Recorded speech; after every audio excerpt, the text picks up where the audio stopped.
बच्चों, कल मैंने आपको कुछ जो है डेफिनेशंस लिखवाई थी। इसमें से पहले थी आपकी विद्युत फ्लक्स। तो विद्युत फ्लक्स किसे कहते हैं? तो विद्युत फ्लक्स आपका क्या है कि विद्युत क्षेत्र में स्थित किसी पृष्ठ से गुजरने वाले बल रेखाओं की संख्या को इस पृष्ठ से बद्ध विद्युत फ्लक्स कहते हैं। यानी कि आपका कोई अगर क्षेत्रफल है, उसमें से जितनी नंबर ऑफ जो है आपकी विद्युत रेखाएं पास होंगी, विद्युत रेखाएं गुजरेंगी, उनका जो आपका कम्बिनेशन है वो आपका क्या कहलाएगा? विद्युत फ्लक्स कहलाएगा। इसको हम जो है फाई ई से रिप्रेजेंट करते हैं। Phi is equal to E dot D A, यानी कि इनका वेक्टर प्रोडक्ट आपका क्या होगा? आपका विद्युत फ्लक्स होगा।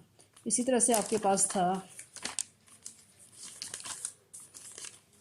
आवेश का रेखीय घनत्व किसे कहते हैं? यदि आवेश किसी लंबाई में जो है आपका फैला हुआ है, वितरित है या फैला हुआ है, तो यह आपका क्या क्या कहलाता है? आपका आवेश का रेखीय घनत्व कहलाता है। इसको हम lambda is equal to Q by L से रिप्रेजेंट करते हैं। इसी तरह से था आपका आवेश का पृष्ठ घनत्व। यदि आवेश किसी पृष्ठ पर समान रूप से फैला हुआ है, तो यह उसका क्या कहलाएगा? आवेश पृष्ठ घनत्व कहलाएगा। इसको हम सिग्मा से रिप्रेजेंट करते हैं। Sigma is equal to Q upon ए।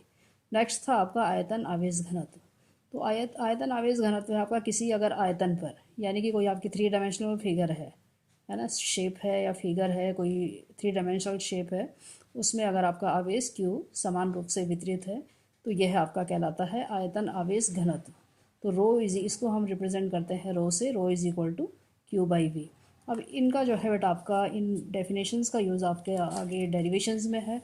तो आज जो हमारा टॉपिक है वो है आपका गॉस की प्रमेय। लिखिए और उसे सिद्ध कीजिए।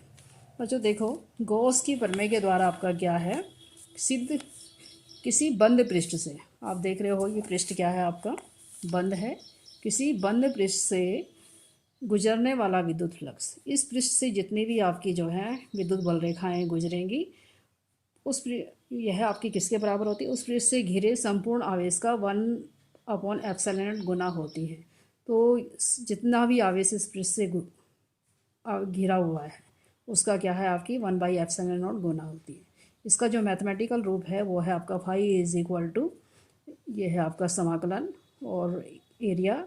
और ये आप देख रहे हो सर्किल बनाया हुआ है, इसका मतलब है बंद पृष्ठ, क्योंकि आपकी जो गॉस थ्योरम है ये बंद पृष्ठ के लिए ही आपकी होती है।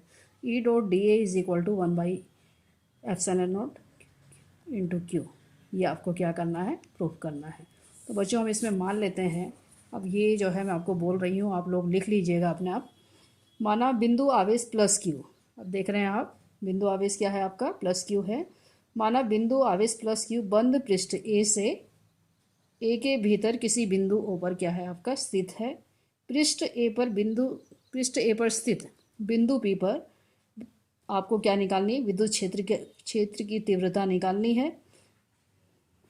ये पी के चारों ओर देख रहे हैं आप। पृष्ठ ए पर स्थित बिंदु पी के चारों ओर एक अल्पांश क्षेत्रफल हमने क्या कर लिया है? डी ए खींच लिया है। ठीक है ना, एक अल्पांश क्षेत्रफल डी ए है। वह बिंदु पी से ओ की दूरी क्या है? आपकी आर है। तो बच्चों क्या लिखोगे आप? माना बिंदु आवेश प्लस क्यू बंद पृष्ठ ए से के भीतर किसी बिंदु ओ पर स्थित है। पृष्ठ ए पर स्थित बिंदु पी के चारों ओर एक अल्पांश क्षेत्रफल डी ए है। वह बिंदु पी की ओ से दूरी क्या है? आर है। ये आपको क्या करना है? इसमें लिखना है। अब आपका देखो प्लस क्यू आवेश के कारण, ये जो आवेश है आपका ये क्या है? आपका प्लस क्यू है। प्लस क्यू आवेश के कारण पी पर विद्युत क्षेत्र की तीव्रता, ये आपको लिखना है।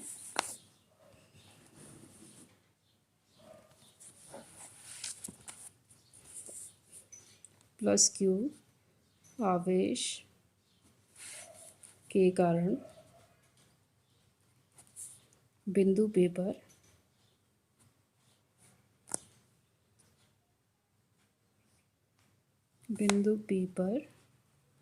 विद्युत क्षेत्र की तीव्रता,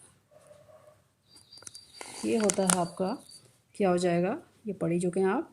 E is equal to 1/4 pi epsilon naught Q upon R की स्क्वायर। डिस्टेंस ओ से पी का कितना है? आपका आर ही है।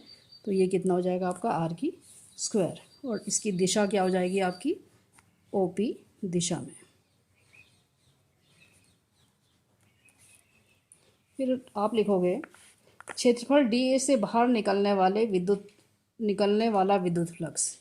ये जो आपका क्षेत्रफल डी है, छोटा सा एरिया आपका दिखाई दे रहा है आपका, तो आप क्या लिखोगे, क्षेत्रफल डी ए से बाहर निकलने वाला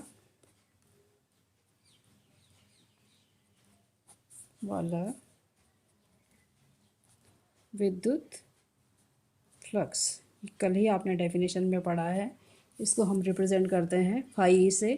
तो क्योंकि हमारा एरिया क्या है, छोटा है, इसलिए हम इसको क्या ले लेते हैं, डी फाई ई।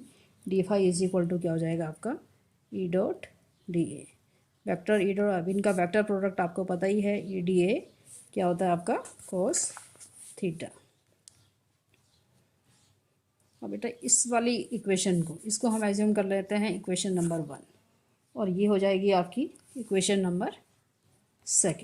ठीक है, तो समीकरण 2 में ई का मान रखने पर, 2 में क्या रखा आपने, ई का मान रखने पर क्या हो जाएगा यहाँ से आपका, अब डी फाई ई है, अगर आप इसको जो है फाई ई करेंगे तो आपको यहाँ क्या लेना पड़ेगा, इसका समाकलन लेना पड़ेगा।